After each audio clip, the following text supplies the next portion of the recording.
ಮಮತಾ ಕುಲಕರ್ಣಿ 90ರ ದಶಕದ ಹಿಂದಿ ಸಿನಿಮಾ ಜಗತ್ತಿನ ಅನಭಿಷಕ್ತ ರಾಣಿ ಈಕೆ.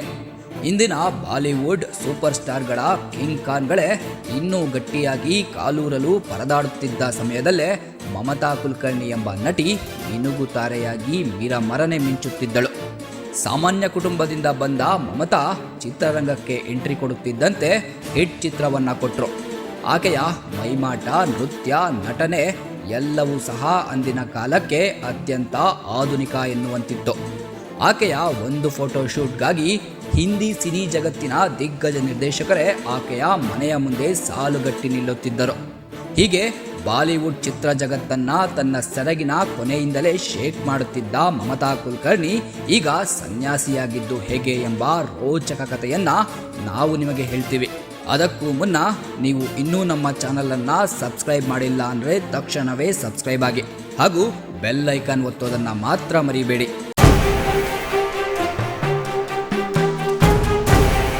ಸೆಕ್ಸ್ ಬಾಂಬ್ನಿಂದ ಸನ್ಯಾಸದವರೆಗಿನ ಮಮತಾ ಕುಲಕರ್ಣಿಯ ಪ್ರಯಾಣವನ್ನ ಹೇಳುವ ಮುನ್ನ ಆಕೆಯ ಸಿನಿ ಜರ್ನಿ ಬಗ್ಗೆ ನೀವು ಕೇಳಲೇಬೇಕು. 1992ರಲ್ಲಿ ತಿರಂಗ ಎಂಬ ಸಿನಿಮಾದ ಮೂಲಕ ಪಾದಾರ್ಪಣೆ ಮಾಡಿದ ಮಮತಾ ಸಾಲು ಸಾಲು ಸೂಪರ್ ಡೂಪರ್ ಹಿಟ್ ಚಿತ್ರಗಳನ್ನು ನೀಡ್ತಾರೆ. ಸಬ್ಸೆ ಬಡಾ ಕಿಲಾಡಿ, ಆಂದೋಲನ್, ಬಾಜಿ, ಚೀನಾ ಗೇಟ್, ವಕ್ತ್ ಹಮಾರಾ ಹೈ, ಕ್ರಾಂತಿವೀರ್, ಕರಣ್ ಅರ್ಜುನ್, ಆಶಿಕ್ ಅವಾರ, ಕಭಿ ತುಮ್ ಕಭಿ ಹಮ್ ಹೀಗೆ ಮಮತಾ ಹಿಟ್ ಕೊಟ್ಟ ಸಿನಿಮಾಗಳು ಒಂದಾ ಎರಡ. ಸೈಫ್ ಅಲಿ ಖಾನ್ರಿಂದ ಆರಂಭವಾಗಿ ಸಲ್ಮಾನ್ ಖಾನ್, ಶಾರುಖ್ ಖಾನ್ಗಳು ಸಹ ಮಮತಾ ಡೇಟ್ಗಾಗಿ ಕಾದಿದ್ದೂ ಉಂಟು. ಖ್ಯಾತ ಅಂತಾರಾಷ್ಟ್ರೀಯ ಮ್ಯಾಗ್ಸಿನ್ ಒಂದು ಮಮತಾ ಮಾದಕ ಫೋಟೋಗಾಗಿ 90ರ ದಶಕದಲ್ಲೇ ₹1 ಕೋಟಿ ನೀಡಲು ಮುಂದಾಗಿತ್ತು. ಹೀಗೆ ತಮ್ಮ ವೃತ್ತಿ ಬದುಕಿನ ಉತ್ತುಂಗದಲ್ಲೇ ಇದ್ದಾಗಲೇ ಮಮತಾ ಕುಲಕರ್ಣಿ ಬಾಲಿವುಡ್ಗೆ ಗುಡ್ ಬೈ ಹೇಳಿದ್ದು ಚಿತ್ರ ಜಗತ್ತೇ ದಂಗು ಬಡಿಯುವಂತೆ ಮಾಡಿತ್ತು. ಮಮತಾ ನಟಿಸಿದ ಕೊನೆಯ ಬಾಲಿವುಡ್ ಚಿತ್ರ 2002ರಲ್ಲಿ ಬಿಡುಗಡೆಯಾಗಿತ್ತು. ಇದಾದ ಬಳಿಕ ಮಮತಾ ಶೇಷ್ ಬೋಮ್ಸೋದಾರ್ ಎಂಬ ಬಾಂಗ್ಲಾದೇಶಿ ಚಿತ್ರದಲ್ಲಿ ನಟಿಸಿದ್ದರು. ಬಳಿಕ ಚಿತ್ರ ಜಗತ್ತಿನಿಂದಲೇ ನಾಪತ್ತೆಯಾದ ಸೂಪರ್ ಮಾಡೆಲ್ ಭಾರತವನ್ನ ಬಿಟ್ಟು ವಿದೇಶಕ್ಕೆ ತೆರಳುತ್ತಾರೆ.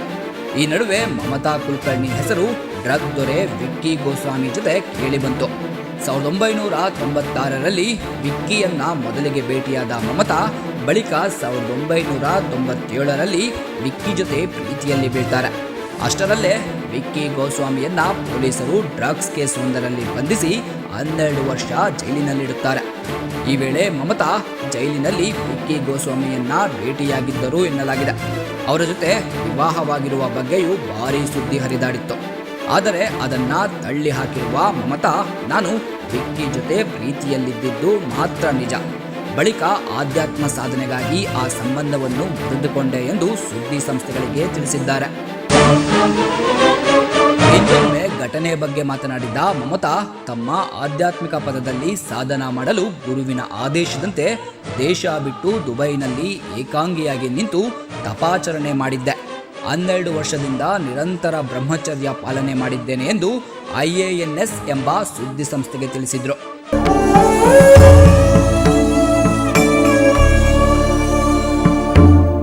ಈಗ 24 ವರ್ಷಗಳ ಬಳಿಕ ಭಾರತಕ್ಕೆ ಮರಳಿರುವ ಮಮತಾ ಕುಲಕರ್ಣಿ ಈಗ ಸಂಪೂರ್ಣ ಆಧ್ಯಾತ್ಮಿಕ ಜಗತ್ತಿಗೆ ಹೊರಳಿದ್ದಾರೆ. ತಮ್ಮ ಗುರುವಿನ ಸೇವೆ ಮಾಡ್ತಾ ಸನ್ಯಾಸದತ್ತ ಮುಖ ಮಾಡಿದ್ದಾರೆ. ಪ್ರಯಾಗದಲ್ಲಿ ನಡೆಯುತ್ತಿರುವ ಕುಂಭಮೇಳದಲ್ಲಿ ಭಾಗಿಯಾಗಿ ಸನ್ಯಾಸ ದೀಕ್ಷೆಯನ್ನ ಸ್ವೀಕರಿಸಿದ್ದಾರೆ. ಅದು ಸಹ ಕಿನ್ನರ ಅಖಾಡದ ಮಹಾಮಂಡಲೇಶ್ವರಿಯಾಗಿ ಪಟ್ಟಾಭಿಷೇಕಗೊಂಡಿದ್ದಾರೆ. ಸಿನಿ ಜಗತ್ತಿನಿಂದ ಸನ್ಯಾಸ ಲೋಕಕ್ಕೆ ತೆರಳಿದ ಈ ನಟಿ ಮಹಾಮಂಡಲೇಶ್ವರಿಯಾಗಿದ್ದು ಹೇಗೆ ಎಂಬುದನ್ನ ಇನ್ನೊಂದು ವಿಡಿಯೋದಲ್ಲಿ ಹೇಳ್ತೀವಿ. ಸಂಪೂರ್ಣ ಮಾಹಿತಿಗಾಗಿ ನಮ್ಮ ಚಾನಲ್ ಅನ್ನ ಸಬ್ಸ್ಕ್ರೈಬ್ ಮಾಡಿ, ಫಾಲೋ ಮಾಡಿ. ನಮಸ್ಕಾರ.